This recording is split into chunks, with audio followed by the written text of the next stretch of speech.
చాలు. మంచిది. మనందరం అలాగే దేవుణ్ణి స్తుతిస్తూ ఉండగా పరిశుద్ధ గ్రంథంలో నుండి ప్రకటన గ్రంథము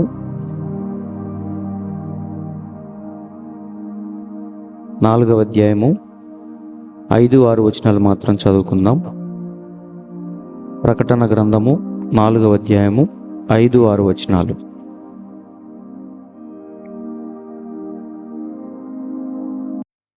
ఆ సింహాసనములో నుండి మెరుపులను, ధ్వనులను, ఉరుములను బయలుదేరుచున్నవి.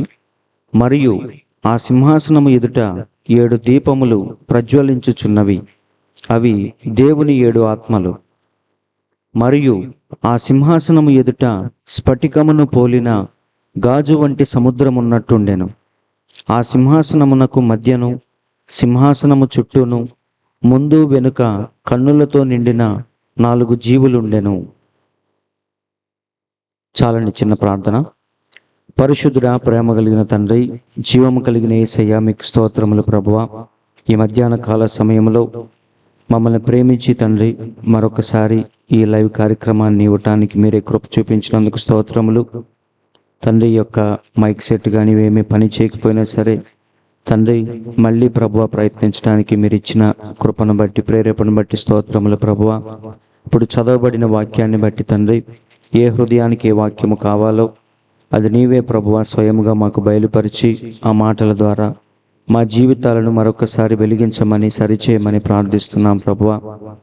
మేము ఏవైతే ప్రభువా చూడటానికి ప్రయత్నిస్తున్నామో దాన్ని మాకు తండ్రి స్పష్టముగా చూపించి దాని ద్వారా ప్రభువా ఎలా మేము జీవించాలో, మా జీవితాలు ఎలా వాక్యము ద్వారా కట్టుకోవాలో అన్నీ కూడా ప్రభువా మాకు మీరే వివరించి సరైన రీతిలో ఎలా జీవించాలో మాకు బోధించమని, కొద్ది నిమిషాలు మమ్మల్ని అందరినీ కూడా మీ యొక్క ఆత్మవశంలోనికి తీసుకొని ప్రతి ఒక్క హృదయముతో వ్యక్తిగతముగా మీరు మాట్లాడి మా బ్రతుకుల్ని ప్రభువా వాక్యము వైపుకు మళ్లించమని, మేము ఏదైతే చూడలేకపోతున్నామో దాన్ని క్లియర్గా చూచినట్లు మీరే సహాయం చేయమని మా ప్రభువైన యేసుక్రీస్తు అను శ్రేష్టమైన మీ నామములో ప్రార్థించి అడుగుచున్నాము తండ్రి, ఆమేన్.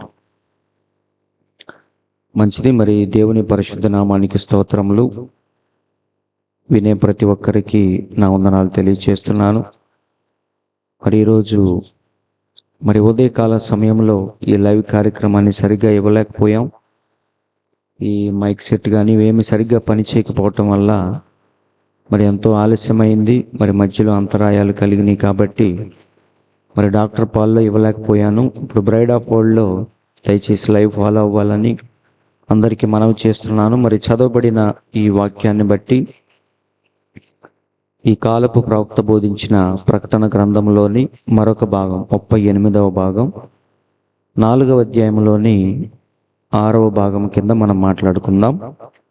మనందరికీ తెలుసు, ఇది పరలోకములో ఉన్న సన్నివేశం.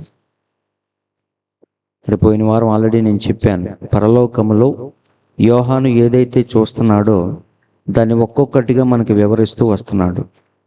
మనం ఆల్రెడీ ఆ సింహాసనం గురించి, చుట్టూ ఉన్న ఆ యొక్క మెరుపులు, ఉరుములు గురించి, అలాగే 12 సింహాసనాలు, ఇటువైపు ఉన్న 12 సింహాసనాలు, అటువైపు ఉన్న 12 సింహాసనాల గురించి మనం పోయిన వారం చూసాం. వాళ్ళు ఎవరు అంటే ఒకవైపేమో 12 మంది గోత్రకర్తలు, ఇశ్రాయేలీలకు సంబంధించిన గోత్రకర్తలు ఒకవైపు, అలాగే దేవుడి పక్కన ఉన్న 12 మంది శిష్యులు. వాళ్ళకి 12 సింహాసనాలను దేవుడు సిద్ధపరిచాడని పోయిన వారం ఆల్రెడీ మనం విన్నాం. అంటే దేవుడు వారిని అంత అధికముగా హెచ్చించాడు. పరలోకంలో వారికి ఇచ్చిన స్థానం అనేది చాలా గొప్పది. సో 24 పెద్దలకి దేవుడు పరలోకంలో ఎంతో గొప్ప స్థానాన్ని ఇచ్చాడు. అలాగే ఇక్కడ చూడండి, 12 మంది గోత్రకర్తలేమో ఇశ్రాయేలీలకి సాదృశ్యమని, పాత నిబంధనకి సాదృశ్యమని, అలాగే ఇటువైపు ఉన్న 12 మంది శిష్యులు అన్యుల సంఘానికంటే మనకి సాదృశ్యమని, కొత్త నిబంధనలో ఉన్న వధువుకి సంఘానికి సాదృశ్యమని మనం విన్నాం. అలాగే పరలోక పట్టణంలో, పరిశుద్ధ పట్టణంలో మరి వారికి ఉన్న స్థానం ఏంటో కూడా మనం చూసాం. ఈ పెద్ద పరిశుద్ధ పట్టణానికి 12 గుమ్మాలు ఉన్నాయని పోయిన వారం మనం విన్నాం. ఒక్కొక్క గుమ్మం దగ్గర ఆ 12 మంది గోత్రకర్తల యొక్క పేర్లు ఒక్కొక్కటి ఆ గుమ్మం దగ్గర రాయబడిందని మనం పోయిన వారం చూసాం. అలాగే 12 పునాదులు కూడా ఉన్నాయి.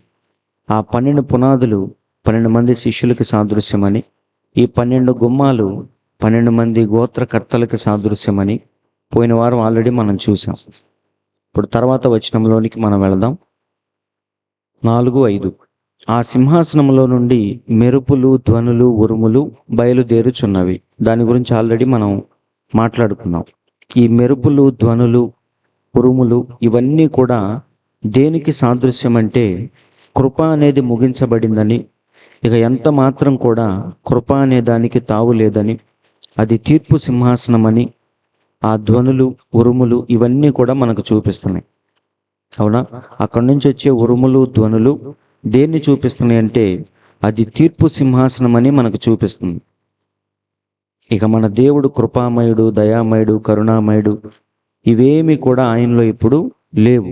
ఆయన తీర్పు తీర్చే న్యాయాధిపతిగా, ఆయన మనల్ని శిక్షించే, దండించే న్యాయాధిపతిగా అక్కడ కూర్చున్నాడని చూపించేదే ఆ యొక్క ఉరుములు, ధ్వనులు, మెరుపులు ఇవన్నీ కూడా.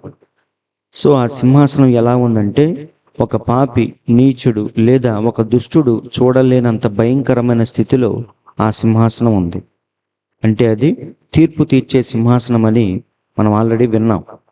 అయితే ఇక్కడ సింహాసనం ఎదుట మనకేదో కనిపిస్తుంది. మరొకటి ఏంటదంటే 7 దీపములు మనకు కనిపిస్తున్నాయి. అదే మనం ఇప్పుడు చూసాం. ఆ సింహాసనము ఎదుట 7 దీపములు ప్రజ్వలించుచున్నవి అని. ఈ 7 దీపములు దేనికి సాదృశ్యం అంటే మనం ఇందాక చూసాం, అవి దేవుని 7 ఆత్మలని రాయబడింది ప్రకటన గ్రంథంలో. సో ఈ 7 దీపములు అంటే 7 సంఘకాలాల్లో ఉన్న దేవుని యొక్క ఆత్మ అని మన ప్రవక్త చెప్పాడు. 7 దీపములంటే ప్రత్యేకమైన సపరేట్గా 7 దీపాలని కాదు. ఒక్క దీపమే, ఒక్క ఆత్మే ఆ 7 దీపాలను కూడా వెలిగించిందని. 7 సంఘకాలాల్లో ఉన్న దేవుని ఆత్మ అని మనకు చూపించేవే 7 దీపాలు. అలాగే ఇక్కడ చూడండి, 7 విధానాలుగా తన ఆత్మను ప్రత్యక్షపరుచుకున్న దేవుడు. సో మన దేవునికి ఉన్న ఆత్మ ఆ 7 కాలాల్లో ఒక్కొక్క కాలంలో ఒక్కొక్క విధంగా తన ఆత్మను దేవుడు బయలుపరుచుకున్నాడు, ప్రత్యక్షపరుచుకున్నాడు. ఇక్కడ చూడండి, the 7 manifestations of same Holy Spirit. అంటే వేరొక ఆత్మ కాదు, ఆ ఆత్మనే దేవుడు పరిపరి విధాలుగా ఒక్కొక్క కాలంలో ఒక్కొక్క విధానంలో దేవుడు ప్రత్యక్షపరుచుకుంటూ వచ్చాడు. మొదటి సంఘకాలంలో అదే ఆత్మ పౌలుని ఏం చేసిందంటే సంఘాల మధ్యకు పంపించి, పౌలు ఆత్మ చేత నింపబడి సంఘాల మధ్యకు వచ్చాడు. అదే ఆత్మ ఐరేనియస్ని పంపించింది. అదే ఆత్మ కొలంబా, మార్టిన్ లూథర్ ఇట్లా ఒక్కొక్క కాలానికి ఒక్కొక్క వర్తమానికుణ్ణి దేవుడు ఆత్మ చేత నింపి సంఘాల మధ్యకు పంపించాడు. కాబట్టి ఆ 7 దీపాలు దేన్ని చూపిస్తున్నాయి అంటే 7 సంఘకాలాల్లో దేవుని ఆత్మ ఆ యొక్క 7 విధానాలుగా తన ఆత్మను దేవుడు ప్రత్యక్షపరుచుకున్నాడు అని చూపించేవే ఆ 7 దీపాలు. సో ఒక్క ఆత్మనే దేవుడు డివైడ్ చేశాడు, విభాగించాడు. 7 కాలాలుగా 7 వర్తమానికుల్లో తన ఆత్మను ఉంచి తన వధువును సిద్ధపరచుకుంటూ, తన ప్రజల్ని సిద్ధపరచుకుంటూ ఉన్నాడు.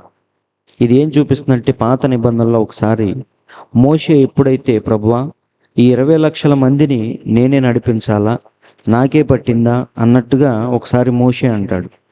అన్నప్పుడు దేవుడు ఏమంటాడంటే, సరే ఇశ్రాయేలీల్లో నుంచి ఒక 70 మంది పెద్దల్ని నువ్వు బయటికి పిలువు, అప్పుడు నీలో ఉన్న ఆత్మను ఈ 70 మందిలోకి పంపిస్తాను అంటాడు.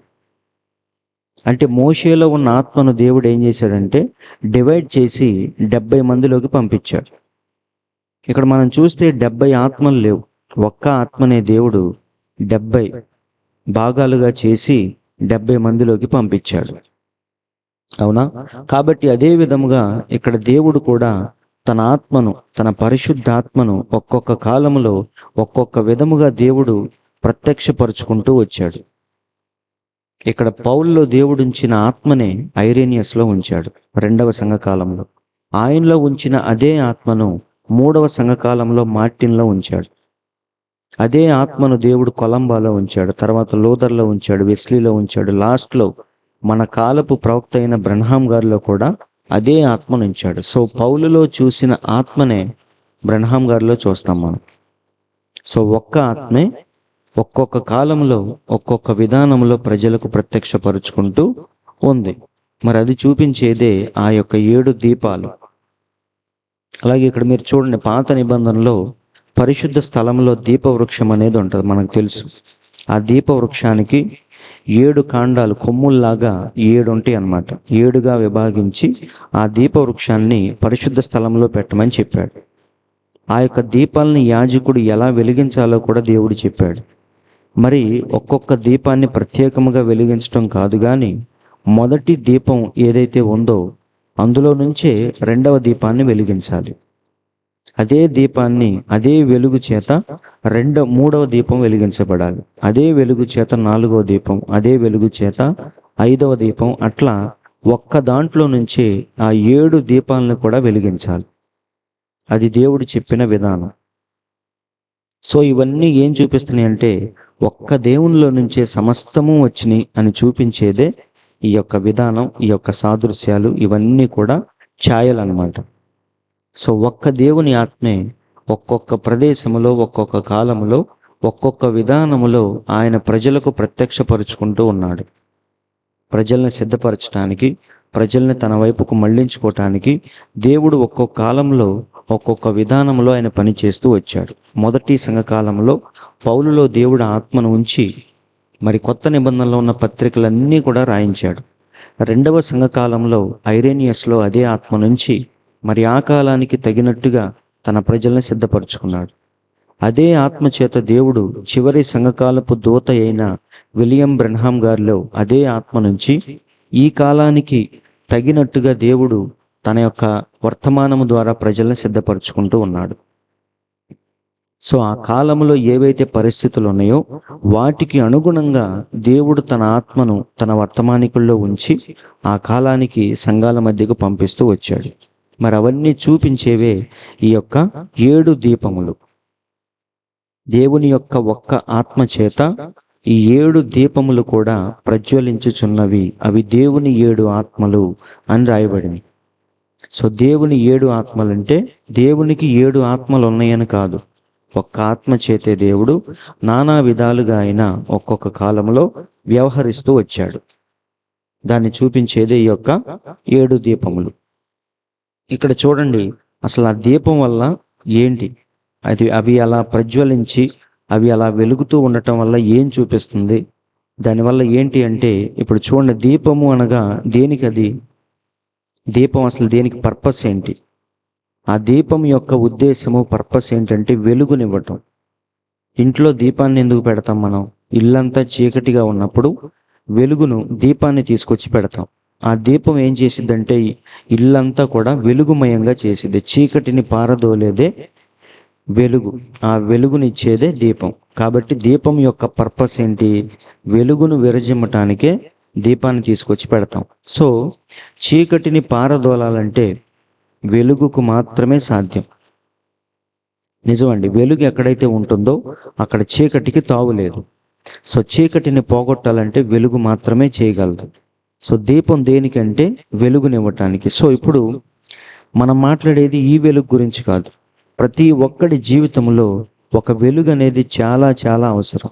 అదేంటిదంటే వాక్యపు వెలుగు. నిజమండి, వాక్యం అనే వెలుగు ప్రతి ఒక్కడి జీవితాన్ని వెలిగించింది.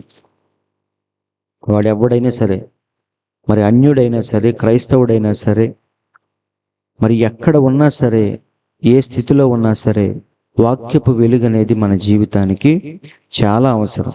వాక్యము లేకపోతే మన జీవితాలు పూర్తిగా చీకటిమయం. ఏం చేస్తున్నామో, ఎంత సంపాదిస్తున్నామో, ఎవరితో తిరుగుతున్నామో, ఎలా జీవిస్తున్నామో ఏమీ కూడా అర్థం కాని పరిస్థితిలో ఉంటాడు మానవుడు వాక్యము లేకపోతే. బైబిల్లో ఉంది, దేవోక్తి లేని ఎడల ప్రజలు కట్టులేక తిరుగుతారు అని.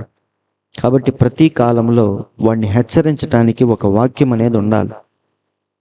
నిజమండి. లా అనేది లేకపోతే అసలు తప్పు అంటే ఏంటో మనకు తెలియదు. తప్పు అంటే ఏంటో మనకు తెలియకపోతే జంతువుకి మనిషికి తేడా ఉండదు. జంతువులు కూడా అంతే, వాటి మనసుకు తోచినట్టుగా వెళ్ళిపోతూ ఉంటాయి. కానీ మనిషికి మాత్రమే దేవుడు ధర్మశాస్త్రాన్ని ఇచ్చాడు, లా అనేది పెట్టాడు, ఒక చట్టాన్ని పెట్టాడు. ఇది చేయకూడదు, ఇది చేయాలి. మన డూస్ డోంట్స్, చెయ్యాల్సినవి, చెయ్యకూడనివి, ఇవన్నీ కూడా దేవుడు మానవుడికి వివరించాడు. ఎందుకంటే ఆ మనిషి సరైన విధానంలో జీవించాలి, వాక్య ప్రకారముగా జీవించాలనేది దేవుని యొక్క ఆశ. వాడు అలా జీవించాలంటే ఖచ్చితంగా దేవోక్తి అనేది ఉండాలి, వాక్యం అనేది ఉండాలి, హెచ్చరిక అనేది ఉండాలి. అందుకే దేవుడు ప్రతి ఒక్కడి జీవితాన్ని వెలిగించడానికి తన వాక్యాన్ని ఇచ్చాడు.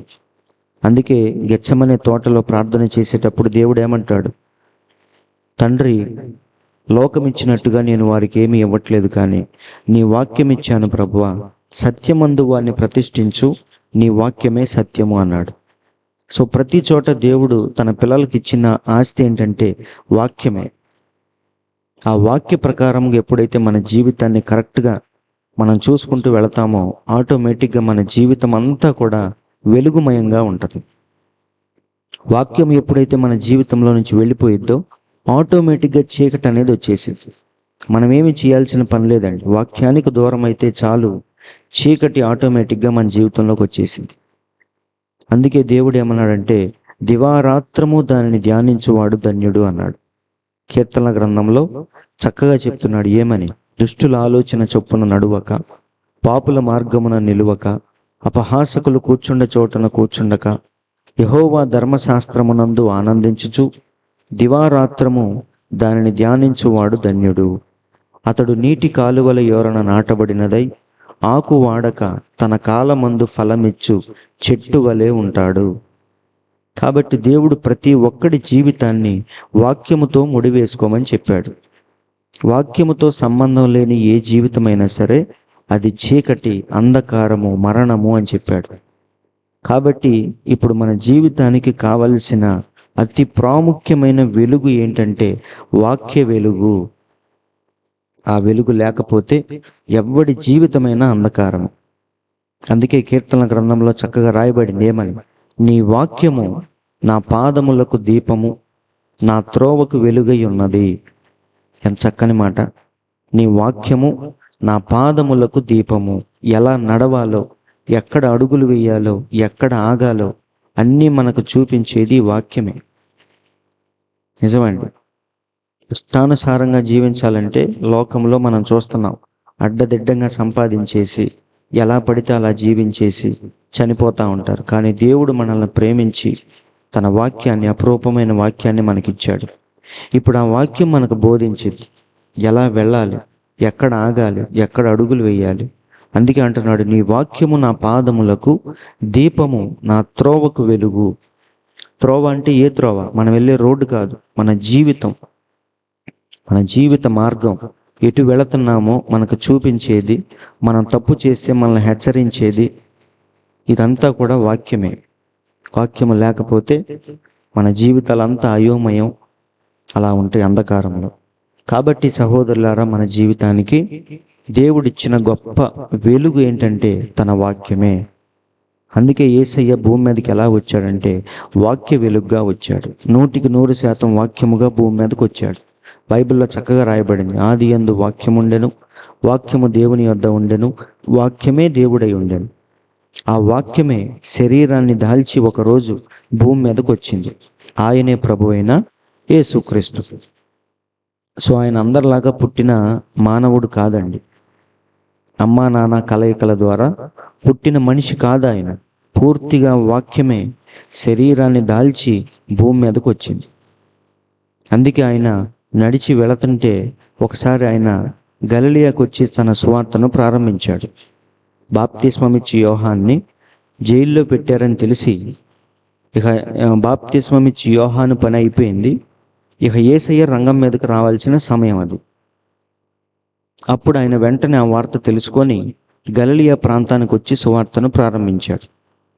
అప్పుడు మరి గలిలయలో ఉన్న ప్రజలందరూ కూడా గొప్ప వెలుగును చూశారని మత్తయి సువార్తలో రాయబడింది. ఒకసారి చూద్దాం. మత్తయి సువార్త 4:12. యోహాను చెరపట్టబడినని యేసు విని గలిలయకు తిరిగి వెళ్ళి నజరేతు విడిచి జెబూలూను నఫ్తాలి అను దేశముల ప్రాంతములలో సముద్ర తీరమందలి కపెర్నహూమునకు వచ్చి కాపురం ఉండెను. జెబూలూను దేశమును నఫ్తాలి దేశమును యోర్దానుకు ఆవలనున్న సముద్ర తీరమున అన్యజనులు నివసించు గలిలయు వీళ్ళందరూ చీకటిలో కూర్చుండి ఉన్న ప్రజలను గొప్ప వెలుగును చూసిరి.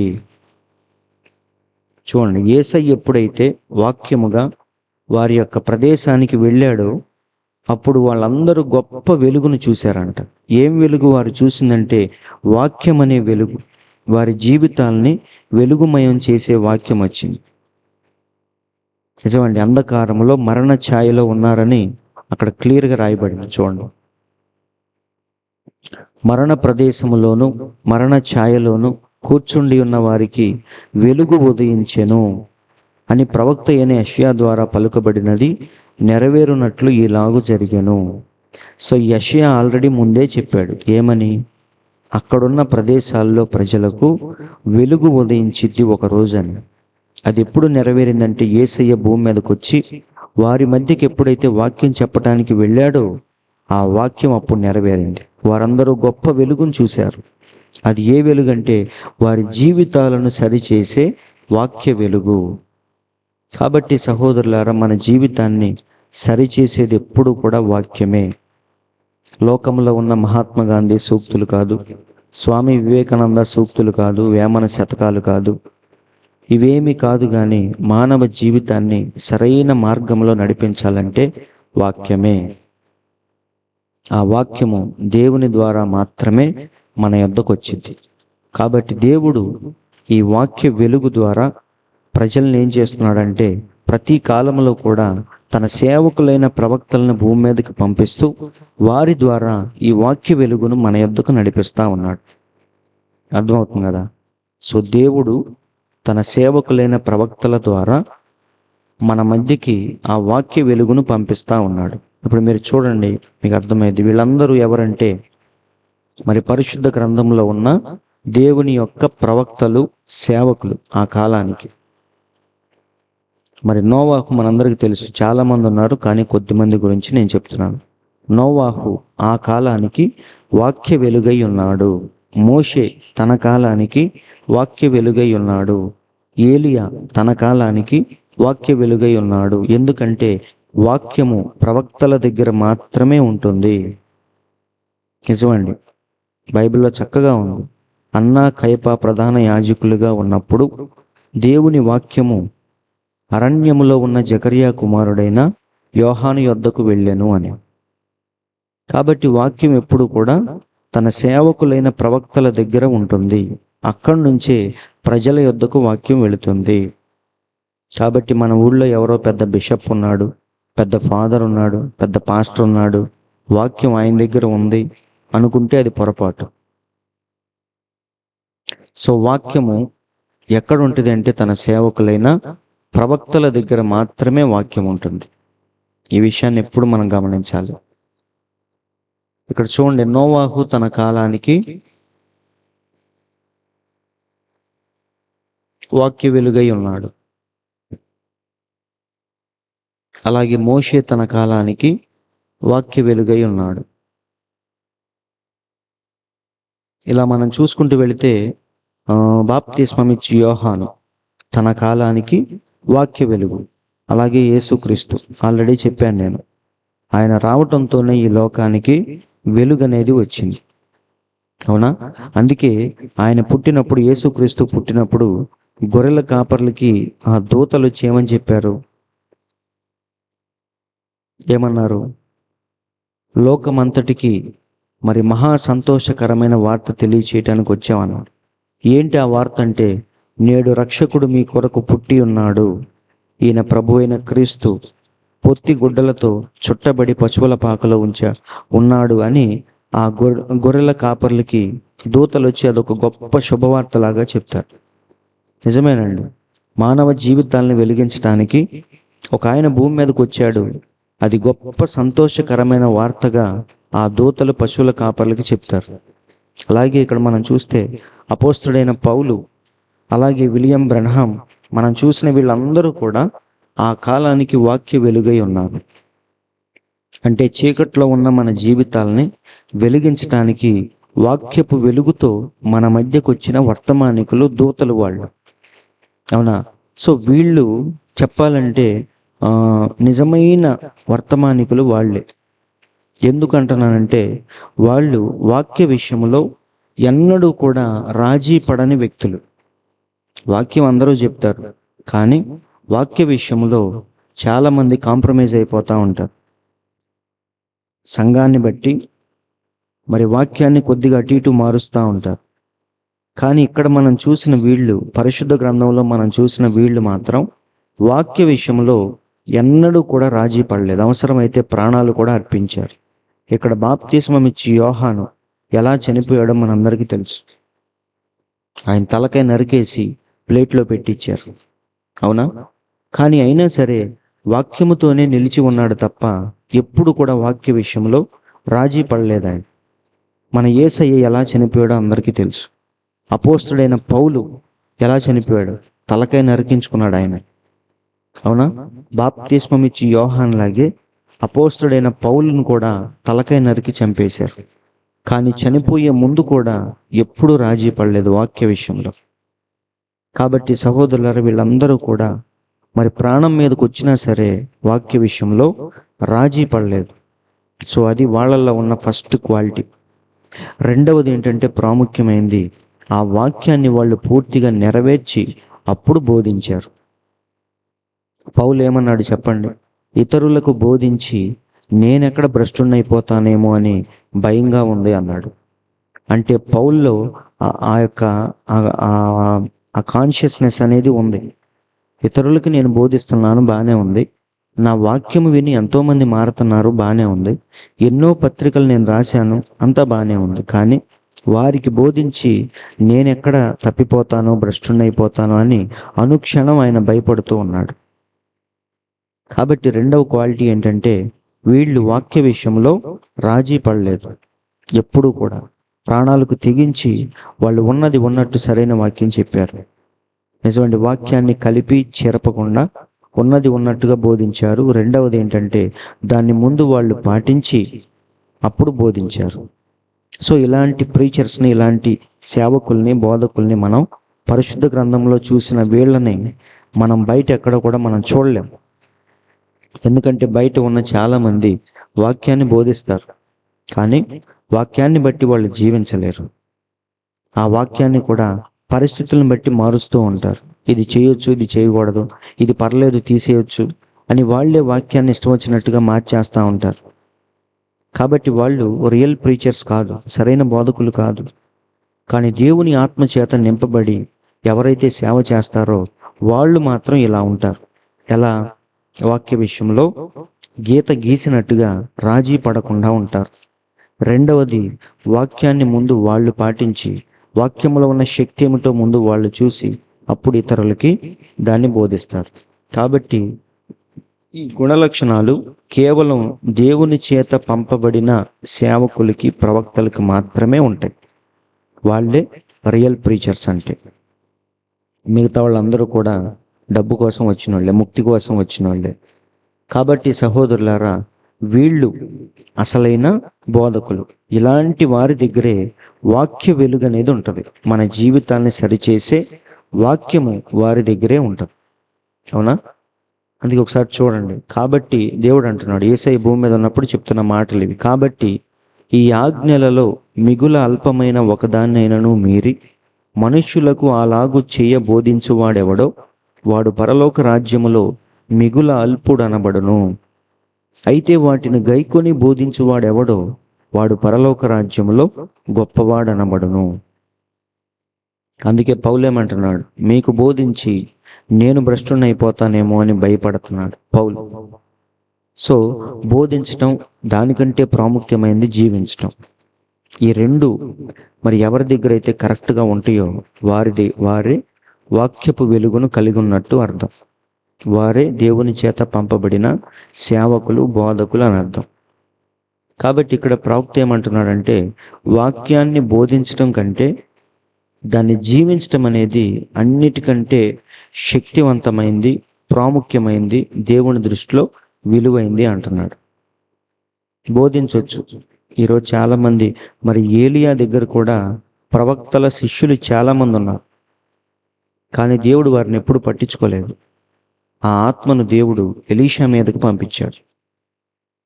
అక్కడ ఎంతోమంది స్టూడెంట్స్ ఉండగా దేవుని ఆత్మ మాత్రం ఏలియా మీద నుంచి ఎలీషా మీదకి వెళ్ళింది.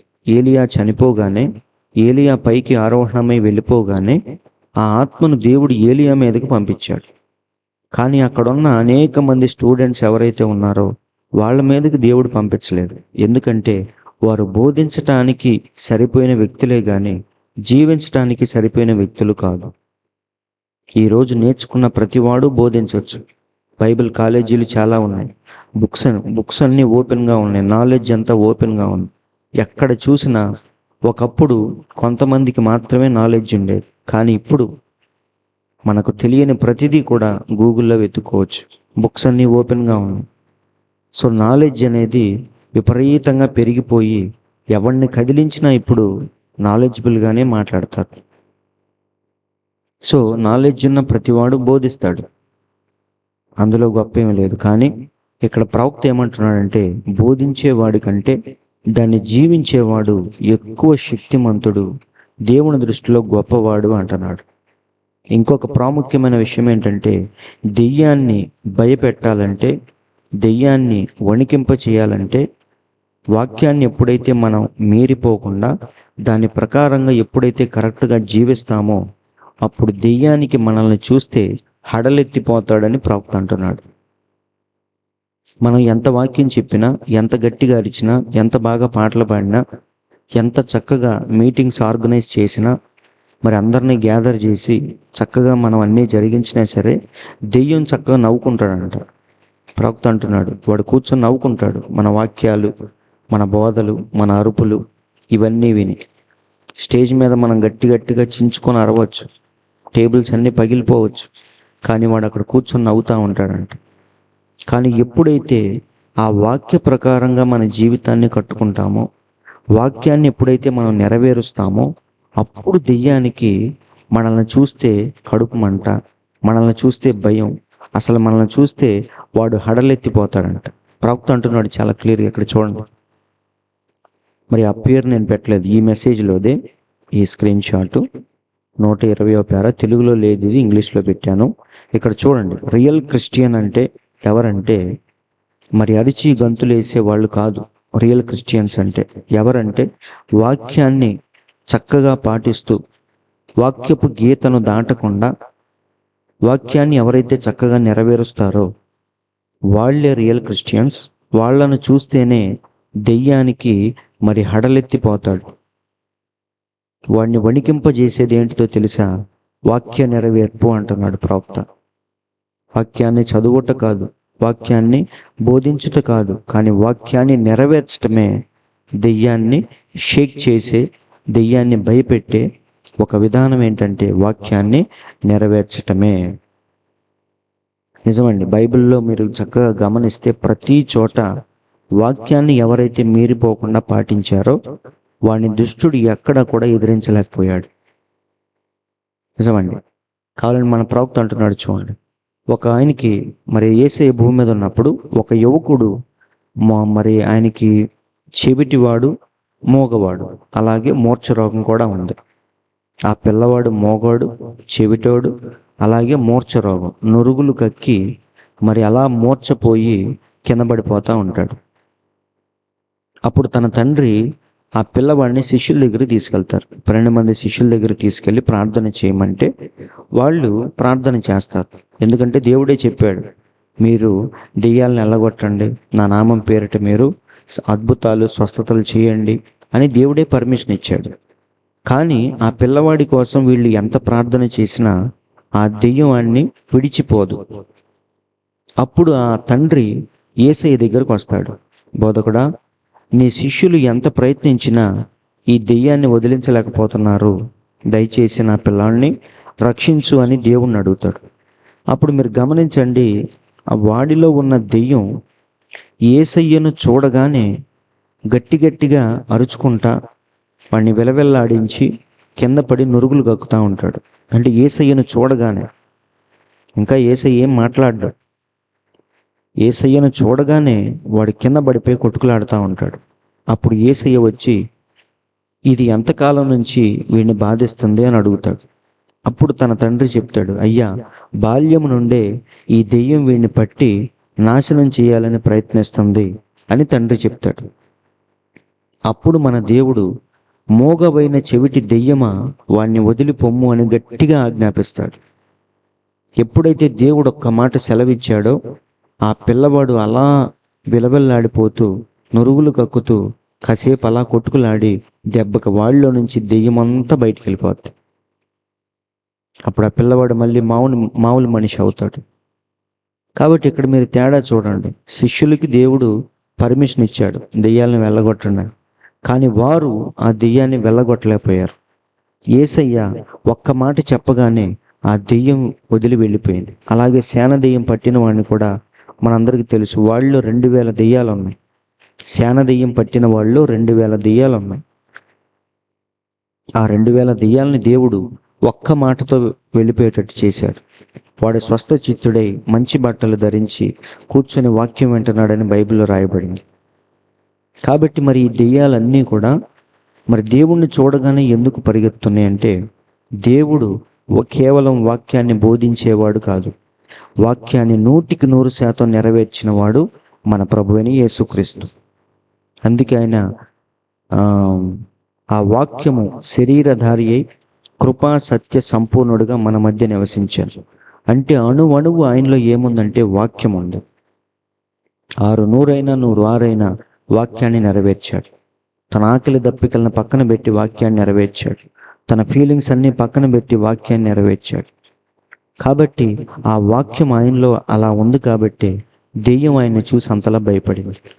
అంతేకాదండి, కొత్త నిబంధనలో పౌలు, శీల మరి వాళ్ళు ఆ రోడ్డు మీద వెళుతూ ఉన్నప్పుడు కూడా పుతోను అనే దెయ్యం పట్టిన స్త్రీ పౌలుని చూసి ఏమంది చెప్పండి? పుతోను అనే దెయ్యం పట్టింది. ఆ ఊళ్ళో మరి ఆ దెయ్యం ద్వారా ఒక ఆయన వ్యాపారం చేస్తూ ఉన్నాడు. అయితే ఆ దెయ్యం ఒకరోజు ఈ పౌలు, శీల వీళ్ళని చూసింది రోడ్డు మీద. చూడగానే గట్టి గట్టిగా అరిచిందా లేదా? అరిచి ఏమంటుంది? వీరు మహోన్నతుడైన దేవుని కుమారులు, మీకు రక్షణ మార్గాన్ని చూపించడానికి వచ్చారు అని గట్టి గట్టిగా అరిచిద్ది పుతోను దెయ్యం. అప్పుడు పౌలు ఆ స్త్రీ మీద జాలిపడి ఆమెలో ఉన్న పుతోను దెయ్యాన్ని వెళ్ళగొడతాడు. ఒక్క మాట చెప్పంగానే ఆ దెయ్యం వెళ్ళిపోయింది. అంటే ఎందుకు ఈ దెయ్యాలన్నీ వీళ్ళకి మాత్రమే ఎందుకు లోబడుతున్నాయి అంటే, వారు కేవలం వాక్యాన్ని బోధించేవారు కాదు, కేవలం వాక్యాన్ని తెలుసుకొని ఇతరులకు చెప్పేవారు కాదు. వాళ్ళు వాక్యాన్ని ముందుగా పాటించేవాళ్ళు, నెరవేర్చేవాళ్ళు. వారి జీవితంలో, వారి యొక్క హృదయంలో ప్రతి చోట వాక్యం అనేది ఉంది. కాబట్టి దెయ్యాలు కానీ ఈ ప్రకృతి కానీ ఏదైనా సరే వాళ్ళకి లోబడుతుందంటే అర్థం ఏంటంటే వారిలో వాక్యం అనేది కొలువు ఉంది. వారి బ్రెయిన్లో కాదు వాక్యం ఉంది, వారి హృదయంలో వాక్యం ఉంది. ఈరోజు చాలామంది బ్రెయిన్లో పెట్టుకుంటారు వాక్యం, అంటే దాన్ని చదివి గుర్తుపెట్టుకొని ఇతరులకు చెప్తూ అలా ప్రాక్టీస్ చేస్తూ ఉంటారు తప్ప జీవితంలో మాత్రం ఆ వాక్యాన్ని అప్లై చేసుకొని దాని ప్రకారంగా జీవించడానికి ప్రయత్నించరు. ఎవరైతే అలా ప్రయత్నిస్తారో ఖచ్చితంగా దెయ్యం వారిని చూసి భయపడిద్ది. నిజమండి. కాబట్టి ఇప్పుడు దేవుని యొద్దకు మనం రావాలి అంటే ఖచ్చితంగా మనకేం కావాలి? వాక్యాన్ని బోధించటం కంటే వాక్యాన్ని జీవించటం అనేది చాలా చాలా ప్రాముఖ్యమైనది అని ప్రవక్త వర్తమానంలో చెప్తున్నాడు. నిజంగా. కాబట్టి ఎవరైతే వాక్యాన్ని పాటిస్తూ అలా దేవునికి నచ్చినట్టుగా జీవిస్తూ ఉంటారో అప్పుడు ఖచ్చితంగా వారిని చూసి ఇతరులు కూడా మారిపోతారు. వాక్యము చెప్పకుండానే మనం అలా జీవిస్తూ ఉంటే వాక్యము చెప్పకపోయినా మనల్ని చూసి అనేక మంది మారిపోతారంట.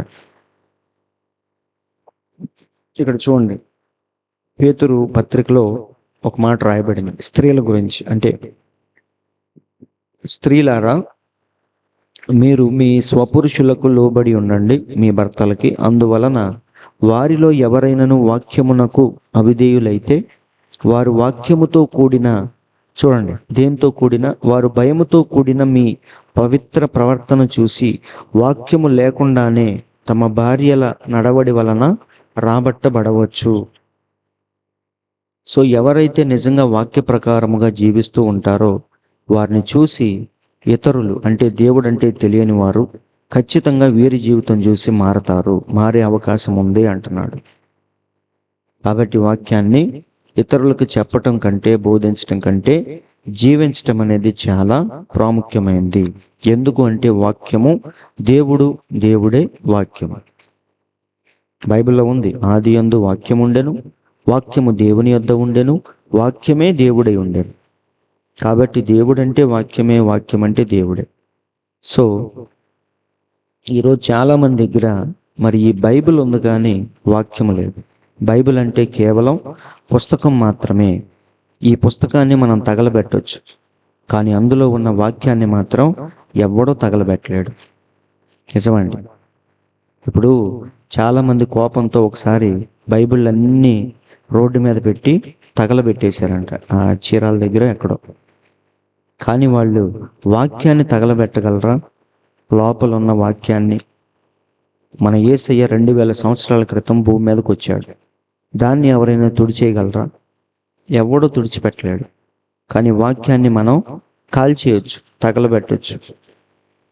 కానీ యేసయ్య భూమి మీదకి వచ్చాడు అనేది మాత్రం ఎవడు చెరిపేయలేని చెరగని సత్యం. అది ఆయన కలువరి శిలువలో చనిపోయాడు అనేది ఎవడు చెరిపేయలేని సత్యం.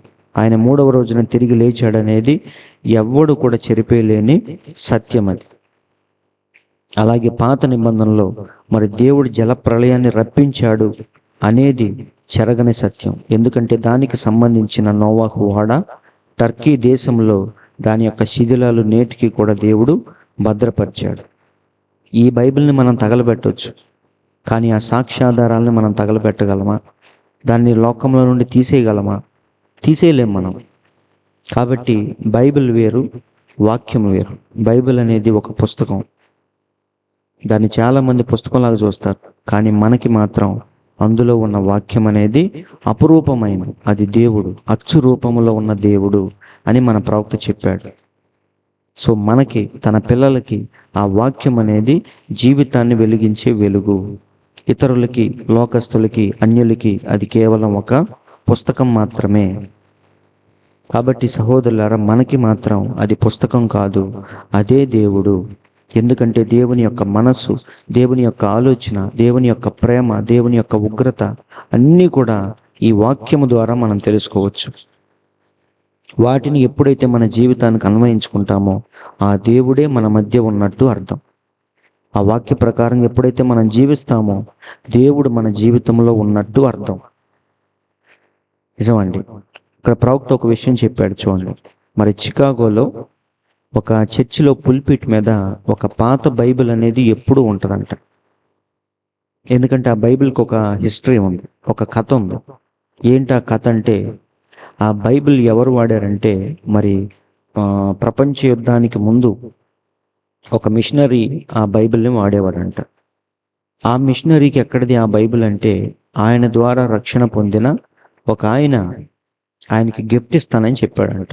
అంటే మిషనరీ ఒక ఆయన్ని రక్షణలోకి నడిపిస్తే ఆ వ్యక్తి, రక్షణ పొందిన వ్యక్తి ఏమంటాడంటే, అయ్యా నన్ను రక్షణలోకి నడిపించారు కాబట్టి మీకు ఒక బైబిల్ గిఫ్ట్గా ఇస్తాను అంటాడు.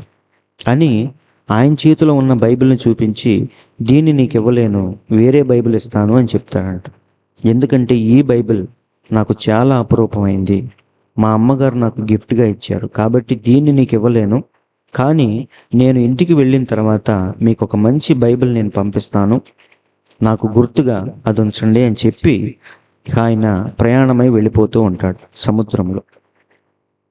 ఆ ఓడలో సముద్రంలో ప్రయాణమై వెళ్ళిపోతూ ఉంటాడు. ఆ మిషనరీకి బైబిల్ పంపిస్తానని చెప్పి వెళ్ళిపోతాడు. వెళ్ళిపోయేటప్పుడు మరి ఈ జర్మనీకి సంబంధించిన సబ్మెరైన్ ఏదైతే ఉందో అది ఆ శత్రువు యొక్క ఓడ అనుకొని ఈ ఓడను ధ్వంసం చేసిద్ది. ఈ సబ్మెరైన్ ఏం చేసిద్ది అంటే దాన్ని పేల్చేసిద్ది. ఆ ఓడను పేల్చి దాన్ని బూడిద చేసిద్ది. ఈ సబ్మెరైన్ అంటే నీళ్ల లోపల వెళ్ళే ఈ యొక్క సైనికులు నీళ్ళ లోపల వెళ్తారు కదా, సబ్మెరైన్ మనందరికి తెలుసు. దీని ద్వారా శత్రువు యొక్క జాడను తెలుసుకొని వారిని సముద్రంలోనే చంపేయచ్చు. అలా వీళ్ళు ఈ ఓడ ఎవరిదో శత్రువులు అనుకొని దాన్ని పూర్తిగా నాశనం చేసి చంపేస్తారు. అప్పుడు ఆ ఓడ అనేది పూర్తిగా ధ్వంసమైపోయి కనీసం ఒక పీస్ కూడా మిగలకుండా పూర్తిగా నాశనం అయిపోయింది. అప్పుడు ఆ రక్షణ పొందిన వ్యక్తి చనిపోతాడు, ఆ ఓడలో ఉన్న అందరూ చనిపోతారు. అసలు ఓడకు సంబంధించిన ఏ భాగం కూడా మిగలకుండా మొత్తం బూడిదైపోయి నీళ్ళలో కలిసిపోయింది. అయితే 2 సంవత్సరాల తర్వాత, ఇది జరిగిన 2 సంవత్సరాల తర్వాత ఆ యొక్క సముద్ర తీరం దగ్గర ఆ ఓడ ఎక్కడైతే బ్లాస్ట్ అయిపోయిందో ఆ తీరం దగ్గర ఒక చిన్న బాక్స్ అనేది కొట్టుకుంటూ వస్తుందంట. ఇది ఎప్పుడు 2 సంవత్సరాల తర్వాత ఆ సముద్ర తీరం దగ్గర బాక్స్ అనేది కొట్టుకుంటూ వస్తుంది. ఏంటి ఆ బాక్స్ అని చెప్పేసి అందరూ తీసి ఓపెన్ చేస్తే అందులో ఏముందంటే ఆ యొక్క పాత బైబిల్ అనేది అందులో ఉంది. ఎవరు? ఈ మిషనరీ దగ్గర ఒక ఆయన రక్షణ పొంది వెళ్ళిపోయాడు కదా, ఆయన ఏమన్నాడు, ఇది మా అమ్మగారు నాకు ఇచ్చింది, ఇది మాత్రం నీకు ఇవ్వను, నీకు వేరే బైబిల్ పంపిస్తా అని చెప్పి ఆయన ప్రయాణమే వెళ్ళిపోతున్నాడు. అయితే ఓడ పగిలిపోయింది, ఆయన చనిపోయాడు. కానీ ఆయన చేతిలో ఉన్న బాక్స్ మాత్రం 2 సంవత్సరాల పాటు ఆ సముద్రంలో ప్రయాణించి మళ్ళీ అది ఎక్కడికి రావాలో అక్కడికి వచ్చింది. ఎవడికో వాడికి దొరకటం కాదు, ఎవడికో దొరికి బైబిల్ ఎలా ఎవడి చేతిలోకి వెళ్ళిపోయింది అన్నట్టు కాదు. అది తిరిగి తిరిగి తిరిగి ఎక్కడికి వచ్చిందంటే మళ్ళీ ఆ యొక్క మిషనరీ చేతిలోకి వచ్చిందంట. ఎవరైతే ఆయన్ని రక్షణలోకి నడిపించాడో ఆ మిషనరీకి మళ్ళీ దేవుడు ఏం చేశాడంటే ఆ బైబిల్ని అందజేశాడు. కాబట్టి ప్రవక్త అంటున్నాడు, ఈ 2 సంవత్సరాలు మరి ఆ పెట్టెలో ఉన్న ఆ బైబిల్ మరి 2 ఏళ్ళు దేవుడు దాన్ని జాగ్రత్తగా కాపాడాడు. ఎలా ప్రయాణించిందో ఎక్కడ ఉందో ఎవరికీ తెలియదు, కానీ అది చేరాల్సిన చోటికి దేవుడు దాన్ని సరిగ్గా చేర్చాడు. మళ్ళీ ఆ మిషనరీ చేతికి ఆ బైబిల్ వచ్చింది. అందుకే దాన్ని గుర్తుగా చికాగోలో ఆ పుల్పిట్ మీద ఆ బైబిల్ అనేది ఎప్పుడూ అక్కడ ఉంచబడింది. కాబట్టి సహోదరులారా, అది కేవలం ఒక పుస్తకమే కాదు, కానీ అది దేవుని యొక్క మాటలు, దేవుని యొక్క మనసు, దేవుని యొక్క ఆలోచనని పదిలపరిచే ఒక పుస్తకం. కాబట్టి ఆ గ్రంథము కాబట్టి దేవుడే ఆ గ్రంథానికి ఆ యొక్క సంరక్షకుడు కూడా దేవుడే. నిజమండి, దాన్ని కాపాడే బాధ్యత కూడా దేవునిది. ఎందుకంటే ఆయన మాటలు, ఆయన మనస్సు, ఆయన ఆలోచనలు. కాబట్టి సహోదరులారా, వాక్యం అనేది అంత అపురూపమైంది. ఇదొక్కటే కాదండి, మీరు ఆలోచిస్తే అసలు దీని గురించి ఎప్పుడైనా మీరు ఆలోచించండి. డెడ్ సీ స్క్రోల్స్ అని మీరు యూట్యూబ్లో గూగుల్లో కొట్టండి, వికీపీడియాలో చక్కగా మీకు అర్థమైంది అసలు ఏంటి వీటి చరిత్ర ఏంటి. చాలామంది ఏమంటారంటే బైబిల్ అనేది ఆంగ్లేయుల ద్వారా, తెల్లదొరల ద్వారా మన దేశానికి వచ్చింది, అంతకుముందు అసలు బైబిల్ అనేది లేదు. మన పురాతన గ్రంథాలు, మన యొక్క మత గ్రంథాలు ఇవే చాలా పురాతనమైనవి, వాటికంటే పురాతనమైనవి లోకంలో ఏవీ లేవు అని చాలామంది చెప్తా ఉంటారు భారతదేశం గురించి. కానీ ఒక్కసారి మనం భారతదేశం నుంచి బయటి ప్రపంచానికి వెళ్ళి మనం పరిశీలిస్తే నిజంగానే మరి పురాతన కాలము నుండి ఉన్న గ్రంథాలు, ఆ యొక్క గ్రంథపు చుట్టలు ఏవి అని మనం గమనిస్తే అది బైబిల్లో ఉన్న మాటలే అతి పురాతనమైన గ్రంథాలని, అతి పురాతనమైన గ్రంథపు చుట్టలని చరిత్ర ద్వారా మనకు తెలిసింది. కావాలంటే మీరు ఈ పేరు మరి డెడ్ సీ స్క్రోల్స్ అని మీరు యూట్యూబ్లో గూగుల్లో చూడండి, నెట్లో చూడండి, మీకు అర్థమైంది అసలు ఏంటి దాని యొక్క చరిత్ర ఏంటి అని. మనందరికీ తెలుసు, ఈ మృత సముద్రం డెడ్ సీ దగ్గర ఆ సముద్ర తీర ప్రాంతంలో అక్కడ కొండల్లో కొన్ని గుహలు ఉన్నాయి. వాటిని కుమ్రాన్ కేవ్స్ అంటారు. కుమ్రాన్ అనే గుహలు, మరి అవి 12 గుహలు అన్నమాట. మొత్తం ఈ సముద్ర తీరం దగ్గర, మృత సముద్రము యొక్క తీరము దగ్గర ఈ కుమ్రాన్ కేవ్స్ అనేవి ఆ కొండల ప్రాంతంలో ఉన్నాయి. అయితే 1946-47 ఆ ప్రాంతంలో మరి గొర్రెలను కాచుకునే వాళ్ళు, వాటి యొక్క ఒక గొర్రె తప్పిపోయిందని ఆ గొర్రెల కాపర్లు వెతుక్కుంటూ ఈ గుహల దగ్గరకు వచ్చినప్పుడు వారికి ఈ గుహలో ఏదో ఉందన్న విషయం అర్థమైంది. మనందరికీ తెలుసు ఆ యొక్క చరిత్ర. మరి ఆ గొర్రె లోపలికి వెళ్ళిందేమో అనుకొని ఆ గొర్రెల కాపరి రాయి తీసుకొని విసిరేసాడంట లోపలికి, ఎవరైనా ఉన్నారేమో అని, లేదా ఆ గొర్రె బయటకు వచ్చిద్దేమో అని. కానీ ఆ రాయి వెళ్ళి ఒక కుండ, ఒక జాడి లాంటి ఒక పెంకుకు తగిలిన శబ్దం వచ్చింది. వచ్చినప్పుడు ఆ గొర్రెల కాపరికి డౌట్ వచ్చి మిగతా గొర్రెల కాపరులను తీసుకొని లోపలికి మెల్లిగా వెళ్ళి చూస్తే అక్కడ చాలా గ్రంథపు చుట్టలు ఇవన్నీ కూడా వాళ్ళకి కనిపించినాయి ఆ గుహల్లో. ఏంటివి అని చెప్పేసి ఓపెన్ చేస్తే అవి చర్మం అన్నమాట. జంతువుల చర్మం మీద రాయబడిన దేవుని మాటలవి. మరి ఆకుల యొక్క, చెట్ల యొక్క బెరడు, అలాగే జంతువుల యొక్క చర్మం, వాటి మీద దేవుడు రాసిన ఆ యొక్క దేవుని చేత రాయబడిన ఆ యొక్క మాటలు. ఆ మాటలన్నీ కూడా దేవుడు అక్కడ జాగ్రత్తగా దాచిపెట్టాడు. మరి వాటిని బయటికి తెచ్చి అసలు ఏంటివి అని పరిశీలించినప్పుడు ఆ గొర్రెల కాపర్లు ఏం చేశారంటే వాటిని తీసుకెళ్ళి పరీక్షించడానికి మరి వేరే ఆయనకి ఇచ్చినప్పుడు ఆయన ద్వారా అది ఆర్కియాలజీ డిపార్ట్మెంట్ వాళ్ళకి చేరినప్పుడు వాళ్ళ పరిశోధనలో తేలింది ఏంటంటే కొన్ని వేల సంవత్సరాల క్రితమే రాయబడిన దేవుని మాటలని వాళ్ళు దాన్ని తేల్చి చెప్పారు. ఎందుకంటే అది ఓపెన్ చేసి చూసినప్పుడు పాత నిబంధన యొక్క గ్రంథాలన్నీ కూడా వాళ్ళకి కనిపించినాయి. నిజమండి, 900కు పైగా ఆ గ్రంథపు చుట్టలు దొరికినాయి.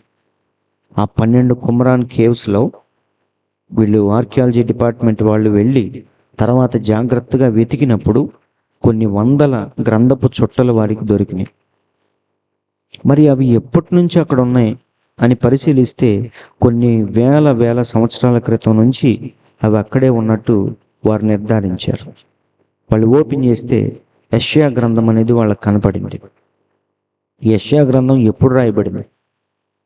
క్రీస్తు పూర్వం కొన్ని వందల సంవత్సరాల క్రితమే అది రాయబడిన పుస్తకం, అది గ్రంథం. అది దాన్ని దేవుడు అప్పటి నుండి మరి ఈ కుమ్రాన్ కేవ్స్లో ఆ చుట్టలన్నిటిని జాగ్రత్తగా పదిలపరిచి మరి తర్వాత ఆ గొర్రెల కాపర్లకు దొరికేటట్టుగా చేశాడు. దాని ద్వారా ఆర్కియాలజీ డిపార్ట్మెంట్ వాళ్ళు తెలుసుకునేటట్టు చేశాడు. దాని ద్వారా ఈ బైబిల్ యొక్క గొప్పతనం ఏంటో, అది ఎంత పురాతనమైందో, అది ఎప్పుడో నిన్నగాక మొన్న ఎవరో తీసుకొచ్చిన మతం కాదని, అది ఎప్పటి నుంచో ఉన్న పరిశుద్ధ గ్రంథమని, మానవ జీవితాలను వెలిగించే వాక్యమని దేవుడు మరి మరొక్కసారి రుజువు చేశాడు వీటి ద్వారా.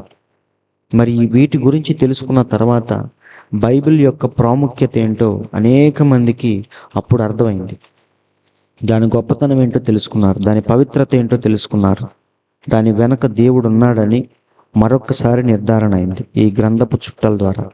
కావాలంటే మీరు చక్కగా చరిత్రను తిరగేయండి, వెతకండి, డెడ్ సీ స్క్రోల్స్ అని మీరు కొట్టండి, మీకు అర్థమైంది. కాబట్టి సహోదరులారు, ఇదంతా ఏంటంటే దేవుని యొక్క మాటలు, దేవుని యొక్క ఆలోచనలు, దేవుని యొక్క మనస్సు, దేవుడు చూపించిన ప్రేమ, మానవుల పట్ల దేవునికి ఉన్న ప్రణాళిక, ఇదంతా కూడా వాక్యము ద్వారా మనకు దేవుడు బయలుపరిచాడు. కాబట్టి ఆ వాక్యమే మన జీవితాలకు అసలైన వెలుగు. ఆ వాక్యము లేకపోతే మన జీవితాలన్నీ కూడా అంధకారమయమే. నిజమండి. అందుకే చూడండి, దేవుని మాటలన్నీ కూడా పుటము వేయబడినవే. ఇంగ్లీష్లో చూడండి, every word of God is pure.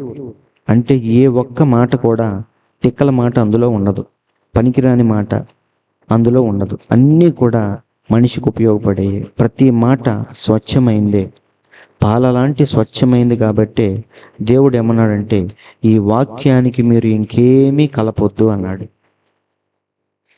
చాలామంది ఏం చేస్తారంటే వాక్యాన్ని మారుస్తూ ఉంటారు. ఇది ఇష్టం వచ్చినట్టు మార్చే మత గ్రంథం కాదండి. ఎవరి ఆలోచన బట్టి వాక్యం అనేది మారదు. దేవుడు అలా పర్ఫెక్ట్గా మానవ జాతి కోసం రాయించాడు తన సేవకులతో. పరిశుద్ధాత్మ ప్రేరణ చేత అనేక మంది ఈ యొక్క పరిశుద్ధ గ్రంథాన్ని రాశారు. ఒక్కడే కూర్చొని ఆలోచించి రాసిన పుస్తకం కాదు ఇది. కాబట్టి ఇందులో ఉన్న ప్రతి మాట, every word of God is pure, అంతే. అందుకే ఈ మాటలకి చూడండి, సామెతలు 36లో చెప్తున్నాడు, ఆయన మాటలతో ఏమీయూ చేర్చకము. అసలు దాని గురించి మీరు ఏం మాట్లాడొద్దు, జస్ట్ దాన్ని ఫాలో అయిపోండి అంటున్నాడు. ఆ మాటలు ఏంటి ఇలా ఉన్నాయి? పండు తింటే బట్టలు లేవని తెలియటం ఏంటి, పండు తింటే మానవ జాతిని శపించడం ఏంటి అని ఇలా మరి మీకు తోచినట్టుగా ఆలోచించొద్దు. ఎందుకంటే వాక్యం అనేది చాలా అతీతమైన జ్ఞానయుక్తమైన గ్రంథం. అది మనిషి ఎంతో ఎదిగితే తప్ప, వాడు ఎంతో మెచ్యూర్ అయితే తప్ప, ఆ ప్రత్యక్షత ఉంటే తప్ప బైబిల్లోని మాటలు అర్థం కావు. లేకపోతే బైబిల్ని చదివేటప్పుడు నిజంగానే హాస్యాస్పదంగా ఉంటాం, నిజంగానే తిక్కల పుస్తకం లాగే ఉంటుంది. ఎందుకంటే పండు తిన్నారని దేవుడు లోకాన్ని శపించడం ఏంటి, అవునా? ఎర్ర సముద్రం చీలటం ఏంటి, ఇవన్నీ కూడా మనకి నమ్మశక్యంగా అనిపించవు. ఆకాశంలో సూర్య చంద్రుని నక్షత్రాలని సూర్యుడిని ఆపేయటం ఏంటి? కానీ మనిషి ఎదిగిన తర్వాత, మనిషికి జ్ఞానం అనేది వచ్చిన తర్వాత ఈ మాటలన్నీ కూడా సత్యమని వాడు అప్పుడు తెలుసుకున్నాడు. భూమి గుండ్రంగా ఉందని సైంటిస్ట్ మొన్న చెప్పాడు, కానీ పరిశుద్ధ గ్రంథంలో దేవుడు ఎప్పుడో రాయించాడు భూమి గుండ్రంగా ఉందని, అవునా? కాబట్టి సహోదరులారా, ఇలా మనిషి తర్వాత తర్వాత తర్వాత తెలుసుకుంటున్నాడు దేవుని యొక్క గొప్పతనం ఏంటో, వాక్యం యొక్క గొప్పతనం ఏంటో అని. కాబట్టి వాక్యం అనేది అదొక అన్ని మత గ్రంథాల లాంటి గ్రంథము కాదది. ఏదో మనకి బొవ్వ పెట్టే తిండి పెట్టే పుస్తకం కాదది. మనకు నిత్య జీవాన్ని ఇచ్చే పుస్తకం అది, ఆరోగ్యాన్ని ఇచ్చే పుస్తకం అది, బాధల్లో నెమ్మదినిచ్చే పుస్తకం అది, మరణము నుండి మనల్ని తప్పించే పుస్తకం, సమాధి నుండి మన ప్రాణాన్ని విమోచించే వాక్యం అది. కాబట్టి అందుకే ఆయన మాటలతో ఏమియో చేర్చకము. ఆయన నిన్ను గద్దించునేమో, అప్పుడు నీవు అబద్ధికుడవగుదువు. సో దీని అర్థం అది, దాని అర్థం అది అని మన సొంత ఇంటర్ప్రిటేషన్ చేయొద్దు, మన సొంత అనువాదం వద్దు అంటున్నాడు. వాటితో ఏమీ చేర్చవద్దు అంటున్నాడు. ఇదే మాట మనం ప్రకటన గ్రంథం చివరిలో, బైబిల్ ఆఖరిలో కూడా మనం చూడొచ్చు ఇదే మాట.